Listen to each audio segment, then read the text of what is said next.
Centro 1, CMI. Gobierno decreta más ayuda para nóminas. Beneficiarán a 560,000 trabajadores. Transporte aéreo nacional seguirá cerrado en junio. Vuelos comerciales volverían solo en septiembre. 600,000 millones de pesos pierden hasta hoy en transporte terrestre. Récord de contagios hoy en el mundo entero. Suben a 4.966.000. 160,000 más en solo 24 horas. Colombia también bate récord. Hubo 752 más, 17 fallecimientos. Contagios en la Guardia Presidencial en Bogotá. En Brasil, otro récord. Casi 20,000 contagios más solo hoy. Padres de familia no enviarán a sus hijos al colegio. Jorge Rodrigo Tobar, hijo de Jorge 40, dice que teme por su vida en Pregunta a Yamir. 13 oficiales del ejército, entre ellos 2 generales retirados, van a juicio por espionaje. Intenso debate sobre chuzadas en el Senado. Nuevo choque con Álvaro Uribe. Regresan los rompevidrios. Trump acusa a China de matanza mundial. Maduro acusa a Duque de enviar infectados a Venezuela. Nuestros secretos de hoy. 1. Sorprendente invitación de directivos del fútbol colombiano al expresidente Álvaro Uribe. 2. Nuevas millonarias irregularidades en la contratación por el coronavirus se conocerán mañana. 3. Reunión virtual del Banco Interamericano de Desarrollo con una estrella invitada, Carlos Vives. Y Miñapa, ¿qué tal la noticia que recibió hoy el gran Jorge Celedón sobre su bicicleta robada? 1, 2, 3 y Miñapa al cierre. Con Claudia Palacios y Margarita Ortega. Buenas noches. El presidente Iván Duque extendió el subsidio de nómina a más de 500,000 trabajadores que dependen de personas naturales o de fundaciones sin ánimo de lucro, quienes habían quedado por fuera del beneficio ordenado por el gobierno hace 2 semanas. Esta nueva medida implica un desembolso cercano al billón de pesos. A todos aquellos. El presidente Iván Duque anunció esta noche durante su conferencia que, atendiendo solicitudes de personas y empresas, decidió ampliar el beneficio del subsidio de nómina a más de 560,000 trabajadores. Se adicionaron 1 billón de pesos para beneficiar a todos los vinculados a empresas de personas naturales o fundaciones sin ánimo de lucro. La única condición que tienen las personas naturales es que tienen que tener mínimo 3 empleos, para que no sea una persona natural que diga estoy asegurándome a mí mismo y a mi familia, sino estoy asegurando una empresa y entonces mínimo 3 empleos. Las personas naturales y las fundaciones deberán comprobar la vinculación del personal. ¿Qué les estamos diciendo? Vamos a tomar una medida y es, vamos a comparar el PILA, o sea, el aporte a seguridad social que venían haciendo a febrero cuando no había entrado la emergencia, para decirles todo ese número de personas que tenían en febrero pueden ser cubiertas. Más de 6 millones de trabajadores quedan ahora cobijados con el subsidio de 350,000 pesos cada uno. Los recursos que se van a destinar son mayores y habilitamos casi otro billón de pesos para cubrir esta necesidad. Ya vamos a atender a 6,5 millones de personas con ese subsidio a la nómina. Además, el gobierno dispuso un alivio para los municipios y departamentos, permitiéndoles aumentar la capacidad de endeudamiento y utilizar fondos de sus recursos para pagos de pensiones por más de 5 billones de pesos. Por su parte, la ministra de Transporte, Ángela María Orozco, advirtió que los vuelos internacionales en Colombia volverían en septiembre, mientras los nacionales seguirán cerrados por lo menos durante el mes de junio. La ministra de Transporte, Ángela María Orozco, notificó esta noche que mientras dure la emergencia sanitaria en Colombia, seguirán cerrados los vuelos internacionales de salida e ingreso al país. Una cosa muy importante decir, presidente, es que siguen cerradas nuestras fronteras y desde ese punto de vista el transporte aéreo internacional va a estar restringido durante toda la emergencia sanitaria, es decir, hasta el 31 de agosto. Los vuelos nacionales y el transporte intermunicipal seguirán igualmente prohibidos durante el mes de junio. El 1 y 30 de junio, en esa nueva etapa de aislamiento inteligente, sigue restringido el transporte intermunicipal de pasajeros y el transporte aéreo doméstico. La ministra explicó que el gobierno sigue trabajando con los actores de la industria aérea y del transporte intermunicipal para definir los protocolos de reactivación de ambos sectores.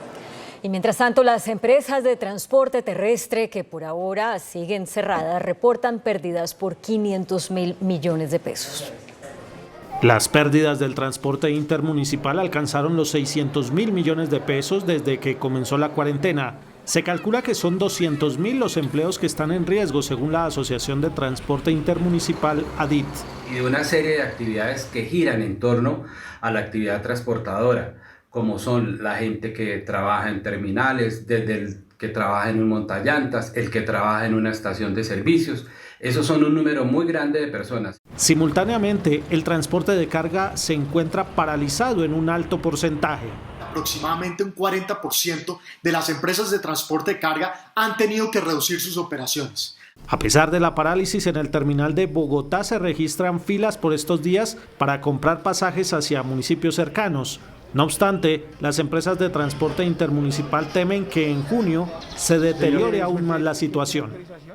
La Organización Mundial de la Salud reveló que el mundo registró una cifra récord de nuevos contagios de coronavirus en un solo día. En tan solo 24 horas se reportaron 106.000 nuevos infectados. El organismo reportó que durante las últimas 24 horas se registró la mayor cantidad contabilizada de casos de COVID-19 en un solo día a nivel mundial desde que comenzó el brote. We still have a long way to go in this pandemic. In the last 24 hours, there have been 106,000 cases reported to WHO, the most in a single day since the outbreak began. Almost 2/3 of these cases were reported in just 4 countries. La OMS también volvió a advertir sobre el uso equivocado que se le está dando a la hidroxicloroquina, medicamento usado contra la malaria, pues afirman que aún no está comprobada su efectividad. Además, expresaron su preocupación por el creciente número de casos en países de ingresos bajos y medianos. Por su parte, Brasil, que ya roza las 19.000 víctimas fatales por cuenta de la pandemia, marcó un récord de nuevos contagios, con casi 20.000 registros confirmados en un solo día. Mientras la ONG Acción contra el Hambre advirtió que el coronavirus provocará la mayor crisis del último siglo, con más de 30 millones de nuevos pobres y miles de desplazamientos internos en Latinoamérica, la pandemia sigue creciendo sin freno en toda la región. Brasil se perfila como el nuevo foco mundial del COVID-19. Solamente hoy registró casi 20.000 nuevos contagiados, que elevaron el total a 290.000, mientras los fallecidos superan los 19.000. A la crisis se suma la cuestionable respuesta del gobierno de Jair Bolsonaro, cuyo Ministerio de Salud, actualmente controlado por un militar, tras la salida de 2 de sus titulares, amplió su recomendación de utilizar cloroquina, pese a la falta de evidencias concluyentes sobre la eficacia y efectos adversos de este medicamento. Ahora su prescripción solo requeriría de la voluntad declarada del paciente. En Latinoamérica el COVID-19 sigue su implacable avance y Perú ya alcanzó los 100.000 infectados y las 3.000 muertes, mientras Chile rompió un nuevo récord al superar los 4.000 casos diarios y en Santiago ya se cumplen varios días de protestas en zonas humildes por falta de alimentos. Y Colombia reportó un nuevo pico de contagios de coronavirus, 752 nuevos casos en 24 horas y 17 decesos. En el mundo se registró la cifra más alta de contagiados por coronavirus desde que inició la pandemia. En Colombia ocurrió lo mismo, un nuevo récord de casos, 752 en las últimas 24 horas. El día de hoy tenemos el mayor número de casos reportados en el mundo. La carga principal la tienen países de América: Brasil, Estados Unidos, Perú, Chile, Ecuador y Colombia. Y se han hecho menos pruebas que en los días anteriores. Hoy se hicieron 6.500 más. Esto nos está mostrando que hay focos que se están expandiendo en ciudades como Cartagena, Barranquilla y Cali. 17 personas murieron en las últimas 24 horas, 8 de ellas ubicadas en Cartagena, 3 en Bogotá, 1 en Leticia y otra en Girardot, Cundinamarca. Todas las víctimas fatales fueron mayores de 41 años de edad. Bogotá llegó a los 6.189 casos, Atlántico tiene 2.047 infectados, Valle del Cauca 1.973, Bolívar 1.665 y en el Amazonas hay 1.312 contagiados. Hoy también se presentó la cifra más alta de recuperados. Con otras 206 personas, la cifra llegó a los 4.256. La Procuraduría radicó una tutela en la que pide la adopción de 16 medidas de atención especial para enfrentar el aumento de contagios con coronavirus en el Amazonas. En una tutela presentada ante el Tribunal de Cundinamarca, la Procuraduría solicita que se dicten medidas para atender la situación en el departamento de Amazonas, donde se registran 1.312 casos de coronavirus. La Procuraduría le pide al tribunal que le ordene al gobierno acciones como: deberá necesariamente constituir un puesto de mando unificado para la atención de la crisis sanitaria, humanitaria, social, económica, ambiental y cultural generada por la pandemia. Asimismo, el Ministerio Público pide 16 medidas, entre ellas el fortalecimiento del sistema de salud. Ordenar la contratación de personal de apoyo suficiente para hacer el seguimiento epidemiológico de los contactos cercanos de los pacientes diagnosticados como positivos. El documento ya está siendo estudiado por los magistrados del tribunal. Una persona del Cuerpo de Seguridad de la Presidencia y 13 miembros activos del Batallón Guardia Presidencial resultaron contagiados con el coronavirus, pero ninguno de ellos tuvo cercanía con el presidente de la República ni con su familia. Así lo informó esta noche la Casa de Nariño. En respuesta a información que circuló hoy en las redes sociales, según la cual el presidente Duque y la primera dama tendrían que ser sometidos a pruebas de COVID-19, la Casa de Nariño hizo esta noche las siguientes precisiones. Es cierto que una persona de seguridad de la Presidencia de la República, así como 13 miembros activos adscritos al Batallón Guardia Presidencial, han registrado positivo por COVID-19. Sobre la persona asignada a la seguridad en la presidencia, se trató de un caso presentado luego de una misión de trabajo en la ciudad de Leticia. Al regreso a Bogotá, inició aislamiento preventivo obligatorio y posteriormente se le practicó la prueba, razón por la cual no ha ingresado a la Casa de Nariño. Sobre los 13 casos positivos registrados en el Guardia Presidencial, se trata de personal que no está asignado a labores de apoyo en la Casa de Nariño. Al no tener el presidente ni su familia ni su equipo cercano contacto con dichas personas, no se les realizarán pruebas por COVID-19 a ninguno de ellos, precisó una información de la Presidencia de la República. La Fiscalía reveló que 7 funcionarios de la Unidad de Reacción Inmediata de Kennedy en Bogotá están contagiados con coronavirus, que estas 7 personas son asintomáticas, agregó el ente acusador, y que ya fueron aisladas para prevenir más contagios en las instalaciones de la URI, donde trabajan más de 50 funcionarios. Bogotá está a punto de cerrar Transmilenio y el sistema integrado de transporte, así lo advirtió la alcaldesa Claudia López, quien anunció la ampliación del plazo para el pago predial. Transmilenio y el SITP están a punto de cerrar por alta ocupación. La advertencia la hizo la alcaldesa Claudia López al revelar que los buses azules se acercan peligrosamente al 35%. Hoy tenemos el sistema zonal, el de los buses azules, en el 34%. Estamos a un punto de que toque cerrarlo. Insistió en que el sistema de transporte no se puede usar entre las 5 de la mañana y las 8 de la mañana y que los vendedores informales, las microempresas y el comercio deben entrar a las 12 del mediodía. Si el 1 de junio fuera mañana, no hay cómo reactivar un nuevo sector, ni uno solo más. De otro lado, la alcaldesa anunció un nuevo plazo para el pago del impuesto predial, el ICA y RETEICA. Hasta el 14 de agosto podrán pagar predial con el beneficio del 10% de descuento. Y después del 11 de septiembre se pagará sin descuento. La fecha para el pago del impuesto de vehículos se mantiene igual. Finalmente confirmó que el 31 de mayo se hará una donatón para conectar a 100.000 hogares en Bogotá que no tienen internet. Bogotá amplió las zonas en alerta naranja por el alto contagio de COVID-19. Estas son Ciudad Jardín en Antonio Nariño y Carvajal en Kennedy. A partir de este fin de semana habrá nuevos barrios en alerta naranja por alto riesgo de contagio. Subarrincón podría ser una de las nuevas zonas con vigilancia especial. Para este fin de semana vamos a intervenir 2 o 3 zonas más. Las autoridades siguen preocupadas por el brote de coronavirus en Corabastos, y es que la central mayorista aumentó a 40 los casos positivos. En una visita hecha este miércoles, la Secretaría de Salud rajó a la plaza por la implementación de protocolos. Encontramos que los servicios sanitarios no están disponibles para todas las personas. Hay un cobro de los mismos, el control de los vehículos todavía tiene que mejorar mucho más, no se están higienizando todos los vehículos ni se está controlando a todo el mundo. Según las proyecciones de la alcaldía, a 31 de mayo habrá 857 personas en UCI por coronavirus, una cifra que supera el número de camas disponibles. El pico llegaría en julio.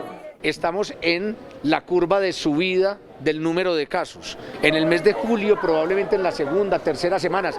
Hasta el momento, 35 barrios y 6 localidades, Kennedy, Chapinero, Suba, Puente Aranda, Bosa y Rafael Uribe Uribe, están en alerta naranja. Y a partir del sábado a las 18 plazas de mercado de Bogotá se les colocará el pico y género. La medida busca evitar la propagación del coronavirus. Después de conocerse 9 casos positivos de COVID-19 en la plaza de Palo Quemado, el Instituto para la Economía Social anunció que las 18 plazas distritales de mercado que hay en Bogotá tendrán pico y género para evitar nuevos brotes del virus. A partir del próximo sábado 23 empezará a regir la medida. Mujeres podrán ingresar días impares, hombres días pares y transgénero dependiendo su identidad de género. Está creciendo el auge de gente hacia la plaza, entonces tememos que se nos generen muchas aglomeraciones. En cada plaza tenemos en promedio entre 80 y 150 locatarios.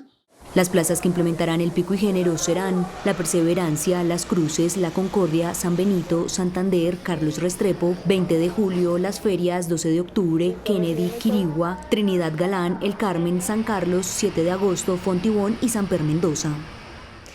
La gran mayoría de los padres de familia no quiere enviar de regreso a sus hijos al colegio este año por el riesgo de contagio con COVID-19. Eso es lo que revela una encuesta realizada por la Asociación de Colegios Privados. Así lucen los colegios hoy en Colombia después de 2 meses de suspensión de clases presenciales y aunque muchos colegios ya se alistan con protocolos para la reapertura, a los padres de familia les preocupa las condiciones de bioseguridad. La gran preocupación que nosotros tenemos como padres de familia es cómo se va a dar esa reactivación o ese regreso de los niños a las clases, qué medidas realmente efectivas son las que se van a adoptar para evitar el contagio de nuestros hijos. Una encuesta realizada por la Confederación de Colegios Privados Andercop revela que el 78% de los padres prefieren no enviar a sus hijos de regreso al colegio en lo que resta del año por miedo al contagio del COVID-19. La prolongación de la cuarentena para niños y jóvenes durante junio y julio, anunciada por el gobierno, eleva la preocupación de los colegios. Obviamente agudiza un poco la crisis económica de las instituciones educativas y por eso es urgente que el gobierno destine los dineros que tiene como créditos a subsidios para los padres de familia y que puedan pagar las pensiones. Los colegios privados respaldan la propuesta de un regreso con alternancia, es decir, una especie de educación semipresencial para lo que resta de este año lectivo. A partir del 1 de junio, la cuarentena en Colombia entra en una nueva fase, con lo que el gobierno ha llamado el aislamiento inteligente, con enfoque regional en que los alcaldes tienen la potestad para definir su gradualidad. El secretario general de la Presidencia, Diego Molano, aseguró que nuevos sectores podrán reactivarse. Con las nuevas medidas anunciadas por el presidente Iván Duque, a partir del 1 de junio se iniciará una reactivación de la vida productiva en forma ordenada y progresiva. ¿Eso qué quiere decir? Que sectores como el de comercio al por detal, que son, por ejemplo, las zapaterías, las tiendas de ropa, las misceláneas, podrán entrar en operación, pero con protocolos de bioseguridad. Los locales comerciales abrirán con limitaciones, como por ejemplo el número de personas que pueden atender simultáneamente. Tendrán que tener limitados cupos en el interior de sus locales y adicionalmente en algunos casos cita previa, como el caso de las peluquerías. Las peluquerías podrán operar con el 30% del aforo y con cita previa. Y los restaurantes tendrán una flexibilización en sus actividades. Podrán los restaurantes seguir operando a domicilio y ahora se permitirá que vayan a recoger al sitio del restaurante la comida que se solicite. Los trabajadores del servicio doméstico podrán volver a sus actividades desde el 1 de junio. A partir del 1 de junio podrá salir a trabajar el servicio doméstico, por supuesto con la aplicación de protocolos. A los adultos mayores de 70 años les van a permitir actividades físicas fuera de su residencia. Sin embargo, se va a permitir uso del espacio espacio público para que salgan a hacer actividad física, respirar aire puro, tomar el sol y manejar una actividad diferente a lo largo de este periodo de tiempo hasta por 2 horas en la semana. También habrá salida para los niños menores de 5 años. Niños de 0 a 5 años también se les permitirá salir a la calle por un espacio de 2 horas. Estas dos actividades de los adultos mayores y los niños serán reguladas por la Autoridad Sanitaria Municipal y a partir de una resolución del Ministerio de Salud. El ministro de Comercio, José Manuel Restrepo, indicó que con los nuevos sectores que podrán reactivarse, 3,8 millones de trabajadores regresarán a sus labores. Este miércoles el Ministerio de Comercio lanzó la guía de higiene y desinfección para los sectores que ya están entrando en operación como la industria manufacturera. La reactivación contempla 34 actividades económicas representadas en 295.000 compañías. Más de 3,8 millones de trabajadores volverán a sus actividades. Se tendrá que ejercer un estricto cumplimiento de los protocolos de bioseguridad. Se ha dado con el estricto cumplimiento de esos protocolos de bioseguridad que ha definido el Ministerio de Salud. Allí hay entonces una gran dosis de responsabilidad del sector empresarial. Entre los protocolos se exigirán programas de desinfección, políticas de seguridad en el manejo de residuos y protección a empleados. Seguimos garantizando cuidar de la vida de los colombianos, pero simultáneamente también garantizar el reinicio ordenado de actividad productiva. La guía de protocolos se enviará a los alcaldes del país. El gobierno ordenó el cierre del mercado de Basurto en Cartagena. Mientras tanto, el alcalde de La Heroica, William Dow, dijo que las restricciones para el regreso a la actividad laboral deben ser más drásticas. De las 17 muertes reportadas hoy por el Instituto Nacional de Salud en el país, 8 fueron en la ciudad de Cartagena, siendo la cifra más alta que se haya dado en la ciudad hasta el momento, para un total de 81. El número de contagiados ya es de 1.555. Ante este panorama, el alcalde William Dow asegura que debe replantearse la apertura gradual de sectores en la ciudad, anunciada por el presidente Iván Duque a partir del 1 de junio, debido a que las cifras se han disparado en la capital de Bolívar. Para poder continuar aplanando un poco la curva, para postergar el pico, darnos más tiempo para estar preparado para el mismo. Entre tanto, en el resto de municipios del departamento de Bolívar son 126 los casos registrados. Las autoridades, incluyendo al presidente Iván Duque, rechazaron la agresión de la que fue víctima un adulto mayor en el centro de Bogotá por parte de varios policías. El señor de la tercera está... A través de redes sociales se denunció la agresión de varios policías a un adulto mayor que vendía dulces en la Plaza de la Mariposa en pleno centro de Bogotá. Rechazamos categóricamente esas actuaciones. Hemos pedido que se adelanten las investigaciones disciplinarias y se proceda con rigor. Los uniformados sometieron con evidente exceso de fuerza al adulto mayor, lo esposaron y trasladaron a una patrulla. Es un atropello y un claro caso de abuso policial. El adulto mayor está siendo identificado por la Dirección de Derechos Humanos y le brindaremos todo el acompañamiento desde la Secretaría de Gobierno. La policía, a través de un comunicado, se refirió al hecho. Se aperturó una investigación disciplinaria a los uniformados que adelantaron este procedimiento y de acuerdo a esto se tomarán las medidas que haya lugar. ¿Cómo pueden pasar estas cosas? Los administradores de los conjuntos residenciales pueden prohibir las visitas o reuniones sociales que los domicilios sean entregados en el espacio de la recepción. Así lo aclaró el viceministro de Salud, Alexander Moscoso. El viceministro de Salud, Alexander Moscoso, hizo esta noche algunas precisiones sobre las medidas de bioseguridad en los conjuntos residenciales. Para impedir la propagación del coronavirus, los domicilios deben ser entregados en la recepción, con precauciones de lavado de manos y desinfección de los empaques de los productos. Los conjuntos normalmente invitan a las personas que se dirigen a las porterías para que reciban directamente los elementos. No están permitidas las visitas o reuniones en casas o en apartamentos. No deben. Recuerde que las visitas, las reuniones sociales, este tipo de eventos no deben operar. Los administradores de los conjuntos no pueden prohibir la salida de personas que estén enfermas con COVID, pero si ellas violan su confinamiento, pueden ser denunciadas. Si bien no puede ser un tema de restricción como tal, sí tiene que ser un tema de recomendación y lógicamente importante en el caso de que incumplan las normas, comunicarse con las instancias pertinentes de policía o de salud para que informen de estos incumplimientos. En los conjuntos residenciales tampoco están permitidas las visitas o reuniones entre vecinos. La Corte Constitucional avaló la declaratoria de la primera emergencia económica adoptada para enfrentar el coronavirus. La decisión, tomada en sala virtual, fue tomada por 7 magistrados que votaron a favor y 2 salvaron su voto. Ellos fueron Alberto Rojas y José Fernando Reyes. En la Fundación Santa Fe. De otra parte, hoy se denunció que en el río Magdalena se estaría realizando transporte de pasajeros de manera ilegal.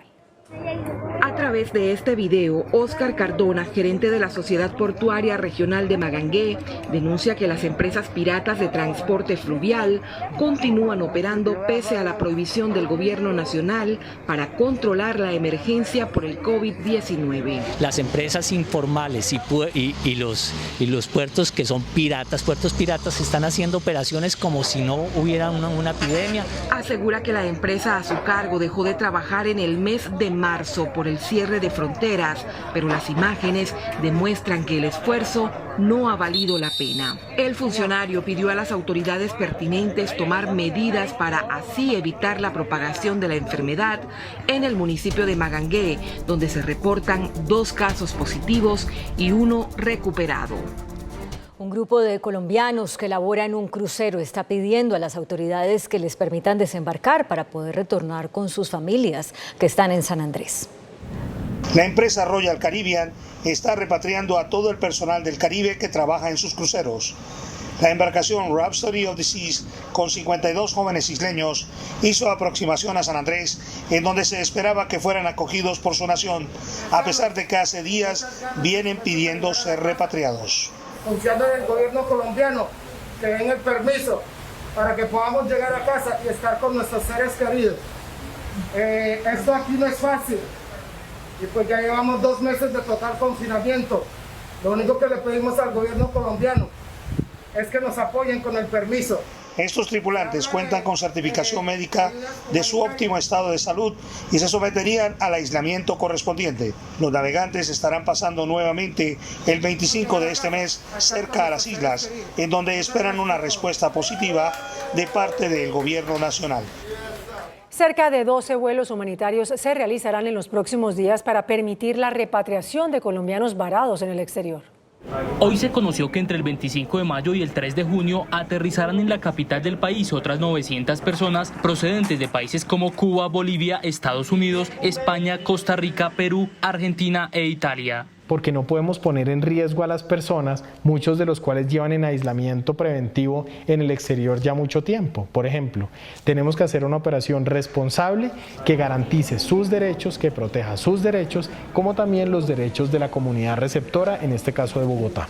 A la fecha han llegado a Bogotá desde diferentes países cerca de 40 vuelos humanitarios, unas 5.200 personas que estaban varadas en el exterior. Y también se autorizará el regreso por vía terrestre y fluvial de colombianos varados en países vecinos. El anuncio lo hizo el director de Migración Colombia en un debate en la Comisión Segunda del Senado. Anunció que el gobierno permitirá el retorno de colombianos por vía marítima, fluvial y hasta en carro. Porque así como hay personas que quedaron por fuera, que viajaron en avión, hay algunos que tienen su carro, tienen su moto, están afuera, que necesitan regresar, es su derecho volver al país, pero tenemos que hacerlo en un modo en el cual no se pongan en riesgo innecesario y excesivo territorios como Nariño. Y el gobernador de Nariño se quejó porque a su departamento están ingresando más migrantes desde Ecuador. Dice que el vecino país retiró las tropas que custodiaban la frontera. Empezábamos a tener un control de 10 migrantes, hoy ingresan entre 80 y 90 migrantes diarios. Y no es verdad que se ha controlado, por el contrario. Y el gerente para la frontera, Luis Guillermo Plata, anunció que mañana mismo llegarán a Pasto 2 máquinas realizadoras de pruebas del COVID, que ya a Leticia fue enviada una. La directora del Departamento para la Prosperidad Social, Susana Correa, reveló que 48.000 familias no han reclamado el primer giro extraordinario para enfrentar las consecuencias del aislamiento obligatorio. 97%. Durante una sesión virtual de la Comisión Tercera de la Cámara, la directora de Prosperidad Social, Susana Correa, afirmó que 48.000 familias no han reclamado el giro solidario de 145.000 pesos. Sin embargo, ya se llegó a la cifra de 2.601.000 familias. Las 48.000 familias que no cobraron en este giro y seguirlas buscando para que ellas puedan cobrar. Y algunas de ellas que definitivamente no debían estar en la lista. La alta funcionaria aseguró además que el gobierno ha pagado más de 12.000 millones de pesos a las corporaciones financieras por los pagos del segundo giro. Familias iba a la vivienda por más o menos 12.000 millones de pesos y Jóvenes en Acción 1.700 millones al Banco Agrario. Sobre la devolución del IVA, Susana Correa aseguró que se llegó a 700.000 familias. La superintendente de Servicios Públicos, Natasha Bendaño, ordenó la reversión de la facturación promedio, que fue lo que generó alzas exageradas en las tarifas de servicios públicos. Tras la denuncia de los usuarios por el incremento desmesurado en las tarifas de los servicios públicos de hasta un 100%, la Superintendencia de Servicios Públicos inició las acciones correspondientes. El aumento se dio ya que las empresas prestadoras facturaron el consumo con el promedio de los últimos 6 meses y no con la medición del contador. Para garantizar que las empresas no vayan a cometer abusos en la situación de aislamiento obligatorio, de facturar por promedio, ya hayan reversado esa práctica. La resolución 064 ordena a las empresas congelar las tarifas. La funcionaria pidió a las empresas un informe en el que se justifique la práctica de la medida. Se tendrá que hacer devolución a los afectados. Ya iniciamos acciones de control a todas las empresas de servicios públicos, a las empresas de energía y gas, para que le informen a la superintendencia cómo ha sido la aplicación que le han dado a esas medidas. La empresa de gas Banti respondió. Decidimos no exponer a nuestros técnicos de lectura al virus ni a nuestros clientes, y fue por esto que durante los primeros 28 días de aislamiento preventivo obligatorio no pudimos tomar la lectura a los hogares que hoy en día disfrutan de nuestro servicio. Es momento de hacer una pausa en Noticentro 1 CMI, pero ya regresamos con las siguientes noticias. Jorge Rodrigo Tobar, hijo de Jorge 40, dice que teme por su vida en Pregunta a Yamir. La Procuraduría llama a juicio disciplinario a 13 militares por presunto espionaje. En debate de seguimientos y chuzadas, duro agarrón entre senadores Álvaro Uribe, Iván Cepeda y Antonio Sanguino. Entre tanto, hacemos una nueva pausa y ya volvemos a Noticentro 1 CMI. Ex negociadores de paz dicen que es posible hacer cambios a implementación del acuerdo de paz siempre y cuando se respete lo firmado en La Habana. Funcionario del gobierno insulta a comunidades indígenas del Cauca. La Procuraduría llamó a juicio a 2 generales retirados y a 11 uniformados vinculados a una investigación por espionaje a periodistas y políticos y también defensores de derechos humanos. Los primeros oficiales en ser llamados a responder ante las autoridades por los presuntos perfilamientos ilegales hechos desde el ejército son el general retirado Luis Felipe Montoya, quien se desempeñó como jefe de operaciones, y el general retirado Gonzalo Ernesto García Luna, excomandante del Departamento Conjunto de Inteligencia y Contrainteligencia. Asimismo, tendrán que responder en juicio los coroneles Tobías López, Milton Rosso, Hugo Armando Díaz, Juan Esteban Zapata y Benjamín Ramírez, así como 3 mayores, un teniente y 2 suboficiales. El nombre de los 3 uniformados está vinculado con una investigación que adelanta el Ministerio Público, que inició tras realizar una inspección en el Batallón de Contrainteligencia de Facatativá, donde la entidad detectó una serie de carpetas denominadas como casos especiales, en las que se estaría recolectando información sobre periodistas extranjeros y nacionales, políticos e integrantes de organizaciones sociales. Así quedó consignado en un informe elaborado por la Procuraduría sobre la inspección, el cual será tenido en cuenta en el juicio. Dentro del formato utilizado para la presentación de los casos especiales, suele contener información personal, familiar y de publicaciones realizadas en redes sociales. La Procuraduría calificó la falta como gravísima al considerar que los uniformados afectaron los derechos fundamentales de las personas espiadas. Asimismo, la entidad consideró que se vulneraron los principios de la ley de inteligencia. Y un nuevo debate sobre las chuzadas y seguimientos del ejército provocó esta noche un duro enfrentamiento entre los senadores Iván Cepeda y Antonio Sanguino con el también senador Álvaro Uribe. Como se ha hecho costumbre en el Senado de la República, los senadores Álvaro Uribe e Iván Cepeda tuvieron un fuerte choque por el tema de las chuzadas y seguimientos del ejército, en debate hecho al ministro de Defensa y a las fuerzas militares. Cepeda manifestó que no se va a dejar amedrentar por los seguimientos ilegales. Ministro, se lo digo a usted, se lo digo a su partido, se lo digo al jefe de su partido. no nos vamos a dejar callar ni silenciar. No admitiremos censuras, ni espionajes, ni amenazas. No vamos a permitir la tolerancia con el asesinato de líderes sociales, ni intentos de destrucción del proceso de paz, ni nuevos o viejos nexos con el narcoparamilitarismo y con la ñeñe política. De inmediato vino la réplica de Uribe. Y hoy el senador Cepeda se escuda en los valores de la democracia y en la atractiva palabra de la paz, cuando él no fue un luchador por la paz, sino un colaborador del terrorismo de la FARC. Y el senador Sanguino dijo que no es la primera vez que miembros de la fuerza pública tienen vínculos con mafias criminales. Que la presidencia de la República sabía de las operaciones de espionaje ilegal. Que no nos venga a decir el ministro de la Defensa y el gobierno que se enteraron en diciembre del año 2019. También salió Uribe a replicarle a Sanguino. En el Centro Democrático hablamos duro, pero no robamos. Senador Sanguino, usted que habla tan duro, no le ha explicado al país cuál fue su participación en el carrusel de Bogotá. Y ante las acusaciones contra el gobierno nacional y el presidente Duque en el sentido de que éste sabía sobre los seguimientos ilegales, el ministro de Defensa también respondió. De este debate, por todo lo que se ha dicho, no puede quedar la idea de que el doctor Iván Duque Márquez es la cabeza de una organización de espías, como aquí se ha señalado. A esta hora, en la plenaria del Senado, continúa el debate.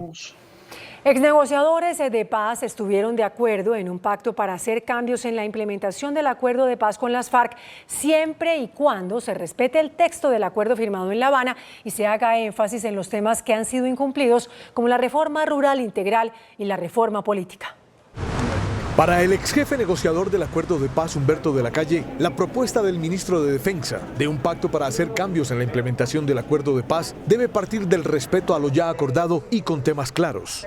En la fase después del plebiscito en la que tuvimos ocasión de discutir las razones del no, invitamos a las fuerzas del no a sumarse a la implementación, y me parece que eso hoy puede tener sentido, dependiendo naturalmente de cuáles son las cosas que el ministro tiene en mente, porque esto no se puede resolver en abstracto. Me parece que todo esto habría que hacerlo oyendo todas las voces, entre ellas los representantes de la antigua guerrilla. Otro de los negociadores, el exministro Juan Fernando Cristo, también cree que se puede discutir hacia adelante las prioridades y el énfasis en la implementación del acuerdo. A mí no me disgusta la idea, siempre y cuando tengamos claridad de qué se trata ese pacto, sobre qué temas, y que quede absolutamente claro que el texto del acuerdo de paz no se va a discutir su modificación. Sin embargo, en el partido FARC, la propuesta se recibe con sorpresa. Los acuerdos son para cumplirlos. Nosotros firmamos un acuerdo que fue discutido durante 6 años, fue rediscutido después del plebiscito. Por eso, insisten en no aceptar modificaciones. El partido FARC no acepta que se rediscute el acuerdo. La polémica está servida y en algo están todos de acuerdo, en acabar la polarización. El Tribunal Superior de Bogotá le ordenó al gobierno adoptar acciones inmediatas para proteger a los líderes sociales. La decisión judicial advierte que el Estado tiene un deber especial con la protección de las personas que ejercen liderazgo en sus comunidades. La tutela fue presentada por el colectivo de abogados José Alvear a favor de 10 líderes que enfrentan alto riesgo. Dejando claro que el gobierno nacional, a través del Ministerio del Interior, debe reconocer y fortalecer la defensa de los derechos humanos y de esa manera se activen mecanismos de protección a los líderes y lideresas en los territorios, en las regiones. Que se avance en una política pública de garantías, que la unidad de protección priorice la protección colectiva que está prevista en el decreto 660. Según ONGs, este año han sido asesinados casi 100 líderes. El gobierno y la ONU llevan un registro de 27 homicidios. La Organización Nacional Indígena le pidió al presidente Duque que aplique políticas para enfrentar la hambruna que acecha a sus comunidades ancestrales debido al confinamiento. Las comunidades indígenas están devastadas por el confinamiento. Las restricciones han exacerbado su marginalización y los empujan a una mayor pobreza y malnutrición. Llamamos al gobierno colombiano que aplique y desarrolle las políticas públicas de Estado ante la hambruna que se avecina en Colombia. Esta situación hace a las comunidades indígenas más vulnerables al contagio del coronavirus. Nosotros reclamamos que haya una atención en salud universal al ser humano, donde se atienda al indio, al negro, al raizal, el campesino. Les preocupa que no han podido participar en las consultas previas en las que se aprueban los proyectos que tienen impacto ambiental en sus comunidades. En las últimas horas se conoció un audio en el que un funcionario del gobierno nacional insulta a las comunidades indígenas del Cauca en una reunión en la que se definían ayudas para enfrentar el coronavirus. Al final de una reunión virtual entre indígenas del Cauca y asesores del MINTIC, los funcionarios del gobierno no se percataron que los líderes ancestrales continuaban conectados y utilizaron términos desobligantes en contra de las comunidades aborígenes. Ellos nunca van a cambiar y van a ser miserables y brutos toda su vida y mezquinos. Barbaridades. Yo ya odio a estos hijos de putas. A veces pienso, amor, que mami era tener que hacer mi contrato con esos manes el otro año. Y si no lo hago, amor. Pero hijos de putas. Es muy indignante. Hoy el pueblo indígena se encuentra totalmente indignado por estos señalamientos y rechazos y los asesinatos selectivos. Y vamos a pedirle a la Procuraduría y a los órganos de control las investigaciones respectivas para determinar las responsabilidades a que haya lugar. Las comunidades indígenas anunciaron que su equipo jurídico está estudiando el caso y no descartan entablar acciones penales ante la justicia. En el Caquetá, el ejército abatió a 3 integrantes de las disidencias de las FARC y capturó a 6 más. 9 presuntos disidentes del Frente 62 de las FARC fueron neutralizados por el ejército y la policía en zona rural de Florencia. Murieron el principal cabecilla, alias Diomedes, y 2 disidentes que aún no han sido identificados. Otro más quedó herido y 5 fueron capturados. Su trayectoria inicia en el 2005, desempeñándose como miliciano bolivariano de las FARC y hasta los principios del año 2019. Quien tras la muerte de Rodrigo Cadete asume como segundo cabecilla del GAOR 62. Los enfrentamientos se registraron muy cerca a barrios periféricos de Florencia, pese a que esta estructura tiene presencia a más de 100 kilómetros de aquí, es decir, en la zona norte del departamento en límites con el Meta. Gracias a las informaciones de la ciudadanía logramos interceptar este grupo que se encontraba cerca al municipio de Florencia. En los capturados hay un menor de edad que será entregado al Instituto Colombiano de Bienestar Familiar. Regresaron los denominados rompevidrios a Bogotá. En video quedaron captados cometiendo un hurto en Suba. Desde diferentes puntos quedaron grabados en cámaras de seguridad un grupo de presuntos delincuentes dedicados a robar las pertenencias de conductores que estacionan sus vehículos en parqueaderos del norte de Bogotá. Observe este video. Una camioneta color negro que está parqueada es el objetivo principal de los delincuentes. Un taxi de placas TGV 832 parquea justo a un lado del automotor. Del taxi se baja este sujeto quien comete el robo. Estos delincuentes operan día y noche sin temor alguno. La Policía Metropolitana de Bogotá avanza en las investigaciones y gracias a la recopilación de estos videos darían con los ladrones denominados los rompevidrios. El sistema financiero cuenta con solvencia para sortear la crisis, según un informe del Banco de la República. El Banco de la República reveló hoy el reporte de estabilidad financiera y dio un parte de tranquilidad sobre la solvencia del sistema financiero en medio de la crisis del COVID-19. Los resultados sugieren que los establecimientos de crédito cuentan con la capacidad de resistir un deterioro significativo de las condiciones económicas en el corto plazo. No obstante, para el Banco de la República hay una gran incertidumbre en torno al impacto y a la duración de la crisis. Naturalmente, el cambio repentino y no anticipado de las condiciones macroeconómicas ocasiona la aparición de vulnerabilidades para la estabilidad financiera en el corto plazo, que requieren un monitoreo cercano y continuo por parte de las autoridades económicas.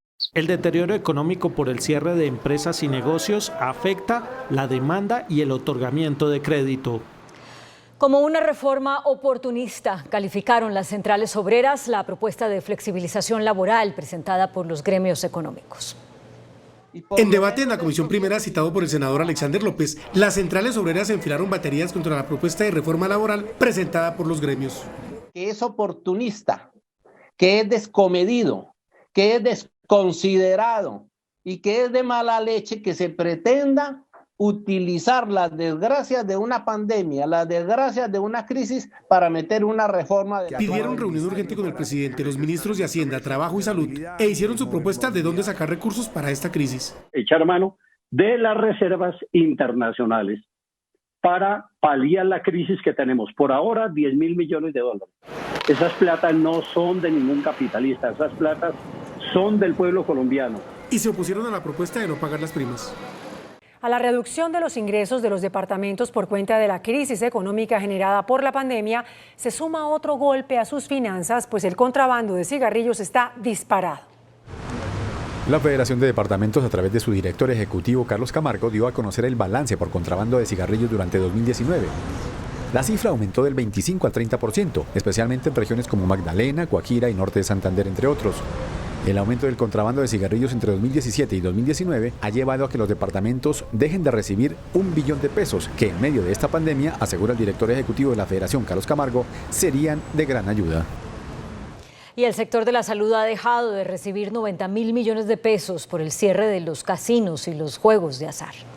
Ante la crisis desatada por la pandemia del coronavirus en Colombia, casinos, bingos y juegos de azar tuvieron que cerrar, provocando pérdidas irrecuperables. Se han dejado de transferir cerca de 90.000 millones de pesos. Afirma el gremio que este sector es uno de los que más aporta a la salud y que urge una reapertura económica. Para el año 2019 nada más cerca de 400.000 millones de pesos se giraron al sector de la salud y 170.000 millones de pesos por concepto de IVA por estas modalidades de juegos como son los casinos y los bingos. 2.800 establecimientos permanecen cerrados. El presidente de la Cámara de la Confección, Camilo Rodríguez, lanzó una nueva propuesta para inyectar recursos al sector. La propuesta busca inyectar recursos a las empresas del sector para el pago de nómina, capital de trabajo y arriendos. Se plantea que el gobierno, a través de Bancoldex o personas naturales, compren facturas de las empresas contando con una garantía del Fondo Nacional de Garantías. La factura funcionaría como un título valor. Será una ayuda importante para que cientos y miles de empresas obtengan liquidez y así poder mantener lo más importante, la fuerza laboral. La propuesta ya es analizada por el gobierno nacional. El índice de capitalización de la bolsa, que mide el comportamiento de las 20 principales acciones, cerró al alza. El índice de capitalización de la Bolsa de Valores de Colombia subió 0,43% a 1.072 puntos. La acción de Canacol Energy fue la que más subió, con una valorización de 7,47% a 10.640 pesos. La acción preferencial de Avianca fue la que más cayó, con una pérdida de 29,75% a 111 pesos. También la acción preferencial de Avianca fue la más negociada de la jornada, al movilizar más de 27.000 millones de pesos. El dólar cerró a la baja. Indicadores económicos en Noticentro 1 CMI. La tasa representativa del mercado que regirá para mañana jueves será de 3.804 pesos con 12 centavos. Los profesionales de cambio compran la divisa en promedio entre 1.320 pesos y la venden entre 1.450 pesos. Un euro cuesta 4.185 pesos. La libra de café en Nueva York se cotizó a $1.05 y el azúcar se transó en 11,19 centavos de dólar la libra. El barril de petróleo WTI se cotizó en $33.50. La referencia Brent para Colombia se cotizó en $35.78. Una acción de Ecopetrol cuesta 2.030 pesos. El presidente de Estados Unidos, Donald Trump, elevó las tensiones con China al afirmar que la incompetencia de esa nación provocó una matanza mundial. Se recrudecen aún más las tensiones entre Estados Unidos y China después de que un informe desatara la indignación del presidente Donald Trump, quien aseguró que el texto liberó de toda culpa al gigante asiático por la crisis del coronavirus, cuando el país es responsable de una matanza mundial. Algún demente en China acaba de publicar una declaración en la que culpan a todos, excepto a China, por el virus que ahora ha matado a cientos de miles de personas. Por favor, explíquenle a este que fue la incompetencia de China y nada más lo que causó esta matanza masiva en todo el mundo. Trump ha elevado el tono en contra de Pekín durante las últimas semanas, cuando el alza del desempleo amenaza sus posibilidades para la reelección en noviembre, mientras China acusó al mandatario de intentar desviar la atención de su propia incompetencia. Brasil no solo se enfrenta al peor brote de coronavirus en toda la región, sino también a la errática gestión del presidente Jair Bolsonaro, quien hoy hizo unas declaraciones sobre el uso de la cloroquina, con las que fomentó la usual división entre izquierda y derecha.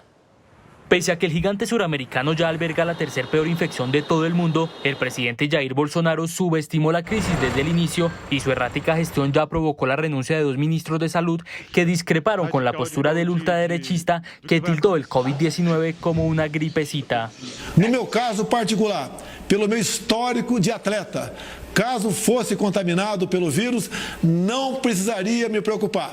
Nada sentiria ou seria, quando muito, acometido de uma gripezinha ou resfriadinho.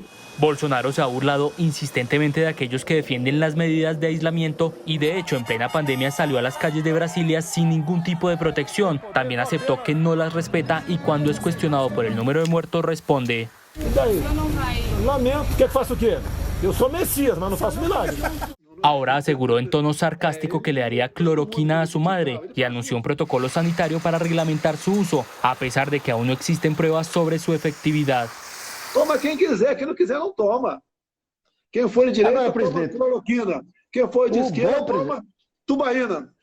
La tubaína es una bebida a base de guaraná muy popular en el estado de San Pablo, que tiene la mayor cantidad de casos positivos y decesos de todo Brasil. Entre tanto, en Estados Unidos el liderazgo político es muy similar al de Brasil. Hoy el presidente Trump afirmó que no cambiaría en nada su manejo de la emergencia. El coronavirus ha provocado al menos 326.366 muertos en el mundo y más de 4,9 millones de contagios. La cantidad de fallecidos en Estados Unidos asciende a 93.119 y los contagiados se acercan a los 1,6 millones. Las autoridades consideran que 289.392 personas sanaron. El mandatario estadounidense Donald Trump continúa siendo blanco de críticas ahora por su respuesta desinteresada frente a las dramáticas cifras de infectados y muertes por cuenta de la pandemia. Al ser cuestionado sobre qué haría diferente para enfrentarla, respondió absolutamente nada. Debido a la cuestionada gestión del mandatario y su respuesta frente a la crisis, una encuesta realizada por la Universidad Quinnipiac pone al candidato demócrata Joe Biden 11 puntos por encima del mandatario Donald Trump. Los votantes apoyaron a Biden sobre Trump 50% contra 39%. Esta encuesta es el claro reflejo de lo que piensan los estadounidenses de su manejo de la pandemia. El COVID-19 podría estar mutando en formas desconocidas.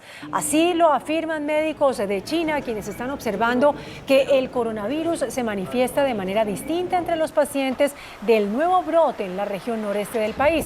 Esto sugiere que el patógeno sería aún más difícil de combatir. Y esta noche el presidente de Venezuela, Nicolás Maduro, acusó al presidente colombiano Iván Duque de ordenar el envío de personas infectadas con COVID-19 a Venezuela. El mandatario Nicolás Maduro volvió a arremeter contra su homólogo colombiano Iván Duque y lo culpó del incremento de casos en su país. Todos estos casos están bajo control epidemiológico y médico en la frontera y ahí se van a quedar 14 días. Que es duro y difícil la situación. Más duro es que contaminen el país, que entren y contaminen toda Venezuela, como es el deseo de Iván Duque en Colombia. La orden que dio Iván Duque. Venezuela contabiliza ya 749 contagiados y tan solo 10 muertos por el coronavirus.